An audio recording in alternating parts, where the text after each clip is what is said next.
ఐబొమ్మ రవి రెండో రోజు విచారణ ముగిసింది. రెండో రోజు విచారణలో కీలక అంశాలు రాబట్టారు సైబర్ క్రైమ్ పోలీసులు. ఐబొమ్మ రవికి సినిమాలు సప్లై చేస్తున్న వాళ్ళ వివరాలు సేకరించారు.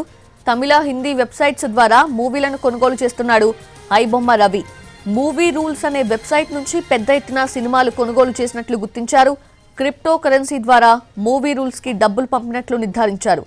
ఐబొమ్మ వెబ్సైట్ ని బెట్టింగ్ యాప్స్ కి గేట్వే గా చూపెడుతూ ఉన్నాడు రవి. బెట్టింగ్ యాప్స్ ద్వారా వచ్చిన డబ్బులతో సినిమాలు కొనుగోలు చేశాడు. వ్యూవర్స్ ని పెంచుకోవడానికి క్వాలిటీ కాంటెంట్ ని పోస్ట్ చేశాడు. కరేబియన్ దీవుల్లో ప్రత్యేకంగా ఆఫీస్ ఏర్పాటు చేసినట్లు పోలీసులు గుర్తించారు. 20 మంది యువకులను నియమించి ఐబొమ్మలో కాంటెంట్ ని పోస్ట్ చేయిస్తూ ఉన్నాడు రవి.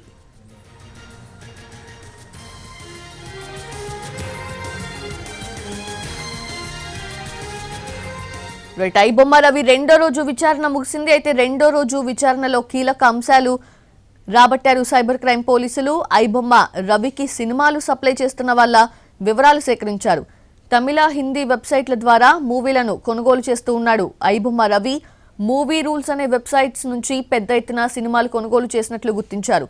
క్రిప్టో కరెన్సీ ద్వారా మూవీ రూల్స్ కి డబ్బులు పంపినట్లు నిర్ధారించారు. ఐబొమ్మ వెబ్సైట్ ని బెట్టింగ్ యాప్స్ కి గేట్వేగా చూపెడుతున్నాడు రవి. బెట్టింగ్ యాప్స్ ద్వారా వచ్చిన డబ్బులతో సినిమాలు కొనుగోలు చేశాడు. వ్యూవర్స్ ని పెంచుకోవడానికి క్వాలిటీ కాంటెంట్ ని పోస్ట్ చేశాడు.